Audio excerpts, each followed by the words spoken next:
Hi, I'm Deborah Uroda in the studio with Brad Tafoya of Tafoya Barrett & Associates. Welcome. Thank you. Do you guys really know what you want out of life? Well, I understand, Brad, that you have a series of questions that you ask people to help people determine what it is that they really want so they can better manage their finances. And you call this a visioning process. Is that correct? Yeah, it's actually a multi-layer process. First I take clients through what we call the exploration phase, and then the visioning phase, and eventually the obstacles phase. And in the visioning phase, or the vision meeting, I have a couple of different exercises that I lead them through that really allow them to kind of dream and come up with some goals and figure out what their passions are. And it's a lot of fun, and it's very educational for both the client and for me as well. And so what is one of the questions that you ask? Yeah, so one of the exercises that we take folks through in financial life planning, it's simply called the 3 questions. And so there are 3 questions. There's a few ground rules with these questions. You start with question 1. You try to answer it as completely as you can before you even look at question 2. And then you move on to the second question, answer it completely before you go to the third question. And then you move on to the third question and answer that. And I usually have the client do that on their own, and then they come in the office and we go over the answers to their 3 questions. And it really acts like a big funnel of taking all of this information that's swirling around in their head and their heart and out there, and brings it back into this funnel and really focuses down into the 4 or 5 things that they're really passionate about in their lives. It's really interesting because the first question is sort of, okay, what is it that you want? Dream big.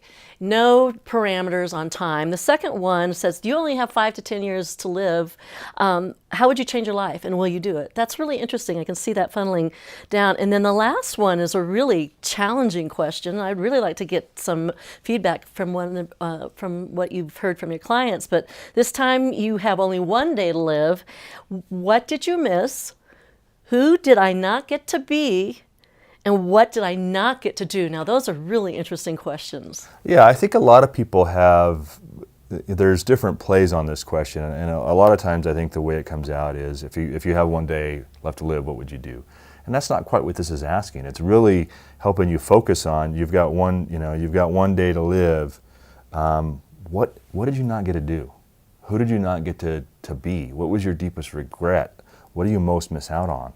And so when people go through these series of questions and then come to this third one, it's like they become laser focused. There's usually 3 or 4 items that are the answers to this question. We've seen it through the other 2 questions. I have a couple of other exercises that I work through them. We've seen it sometimes in those exercises as well. And so accumulating all that stuff and then seeing it here in the answer to question 3, it really boils down to, wow, these are the things that are most important to me. And when it becomes so crystal clear to the client that these things are so important to them, it gives them, one of those 7 stages of money maturity that we talked about last time is vigor. It really gives them that energy to say, wow, I really need to do something about this. This is really important to me, and I need to act now. And it could be anything from, I had an example where somebody has young kids, and they were really worried about, what would happen, if something were to happen to them. Their kids wouldn't get to know them, growing up in life. They wouldn't get to know their value system and who they were, and that really hurt them. It hurt their heart that their kids wouldn't get to know them that way. And so a simple solution that we worked up that this client ended up doing is just filming themselves, telling their kids who they are and what their value system is, and just leaving little answers for them. And if something doesn't happen to them, I think the idea was that eventually when the kids get older, out of college, or when they get married or something like that, then they would give this information to the kids.